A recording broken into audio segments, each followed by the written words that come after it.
Welcome to Melodies TV, Ghana's #1 social platform. The moment we've all been waiting for is here. It's here for assembly there. Ne tintin ni tietie mu a ne say Supreme Court for judges no omo the ruling aba. Say Jean Mensa omo ntumi enforce no.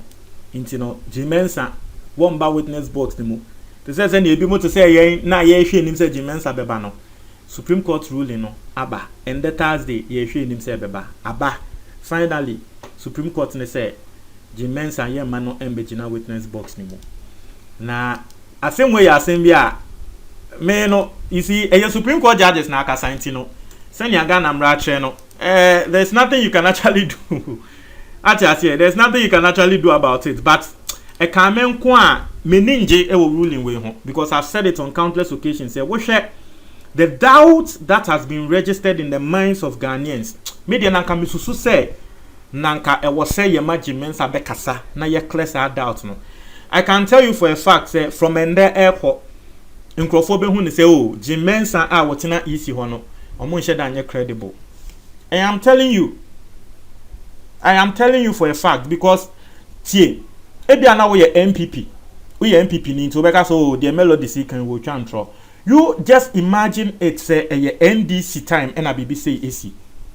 Media precedents now asserting na mimi suru because right now as the Supreme Court judges the ruling yaba ye ka say Jean Mensa ye man betena witness box ni mu nkasa no precedents no na mimi suru because I have told you in future NDC government be betumi ayesa ye ni ebeku super say elections yi rush Ashanti region ebi ebeba na bantama enya be NPP enya be 100,000 votes.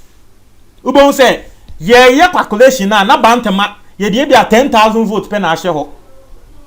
Ukwa kan ye beka say go to court. That time nso bibia wo mu hwe ekodu quarter.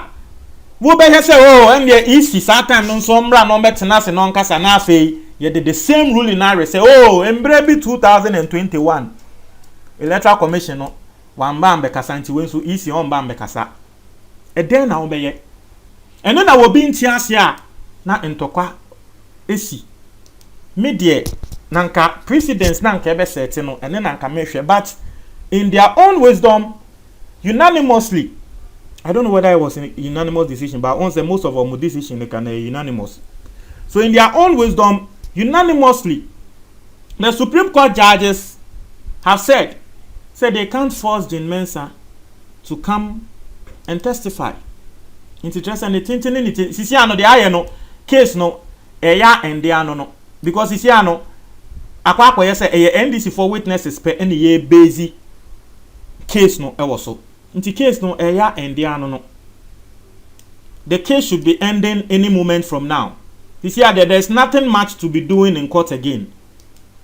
Because now ki hwe nim say Jean Mensa beba na President Akufo-Addo nso ne witness aba in the person of Mark Menu but see here the court ne rule say wo mumba no case no misusu say eya endia no na we wo hwe say ne case ye kọ ananka ye di case kwa na ke wo say ye tie wo bia enum asem no we ruling ben na ebeba ni na ejina Supreme Court judges ne so me de hwe me ntumi fa asem nsie mo me de ahye me ne kran nyame anim ahye me papa because me dem aka se na nka sebe ye de krono to me so na ye ka se wo bie wi ade ama me ana ye ka se me wi ade ama obi na me nim pefe se me wi ade ama obi ne ye de me akọ ohene anim na sebe ye se me nso me meka ma asem na afa me si o dabi me nka ma asem na ohene ne nso e ka se dabi ompene ma me nka na nka kromafo ne de no meka so meka se ohene e de na wuye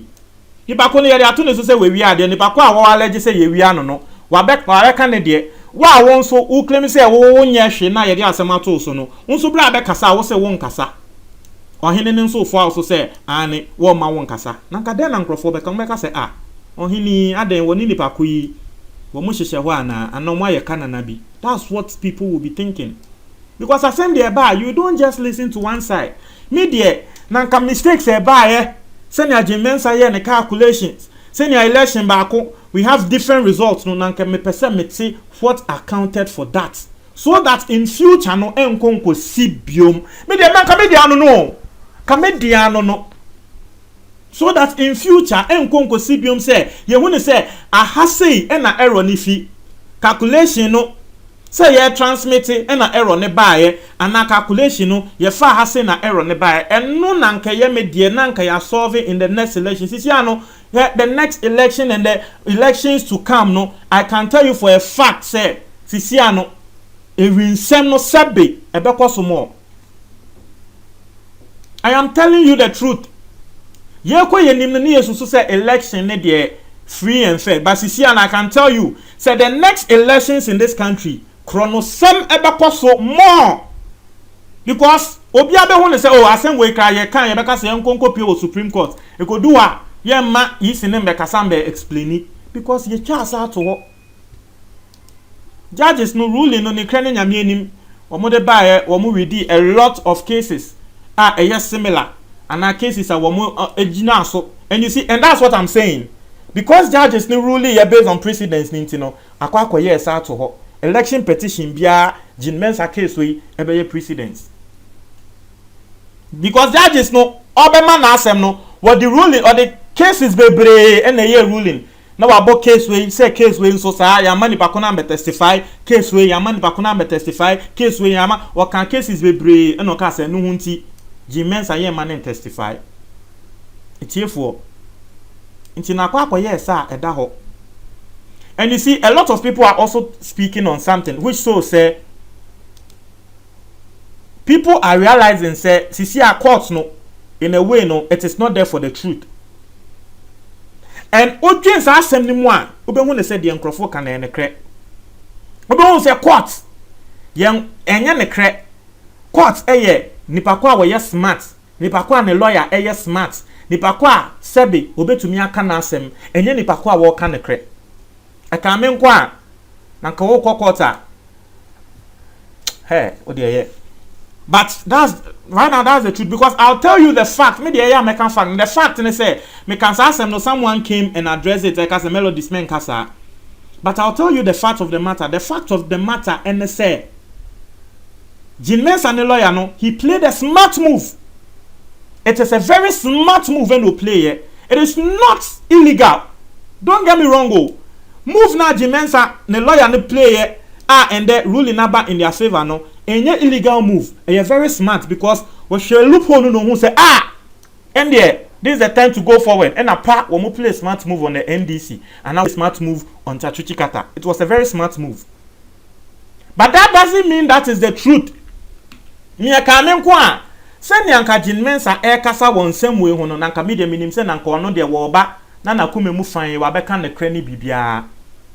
But wama ye hu ne say court in sensem enye nekre the person who is smart.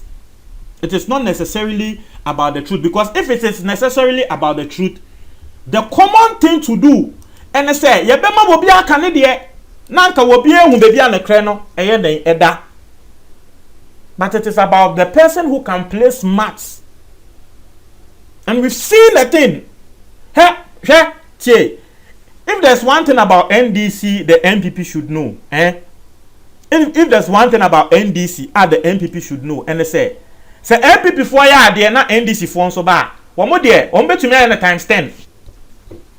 And why would hear me? And I know that the NDC people will not be happy about this, maybe in a negative way, but more there they make no shesa me boana.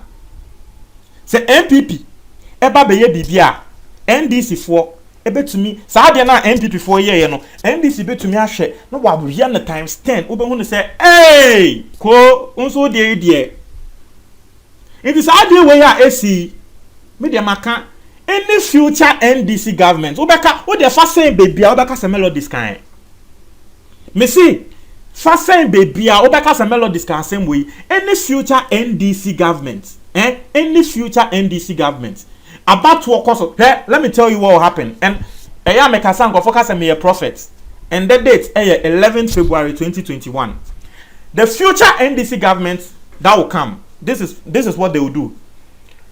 one more the assembly to easy so if that time still Jim Mensah and the war I just say bia NDC winning ya na Jim Mensah who say oh okay I am resigning I just but if NDC be winning aba na still Jim Mensah and easy on bepe asem procurement in sem ya yede ye Charlotte say no ye bepe asem na ya to Jim Mensah so wo kwasoro ba form ye be Jim Mensah edi he wo be kwasoro ba form ye be Jim Mensah edi na NDC for to be for to easy ho. And that is what will happen. Mr. Mark and the date. That is what will happen. NDC for the pay will be full frato a year easy hono. With this at the back of their mind, you better to aba. Ebe you say what to aba.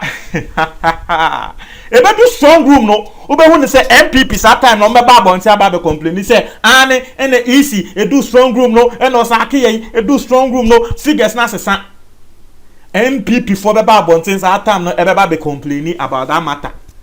I'm be complaining as someone this for better trouble na say monko courts MPP for so be some dey assembly be court because omo dey go Supreme Court na yakwa kodi omo asem amomo edu Supreme Court ebe show e wo Ghana ha say nkrofo be bi omo nim say oh na MPP nso ye dey aye omo san no NDC dey be MPP na MPP nso ye dey aye omo san no omo be ye kom omo nso mbre bedu and the church says no Ghana no sa na besi sa na no na yeye na anhwe ye na wobi ekoka na komo beka say enough is enough we dey yempene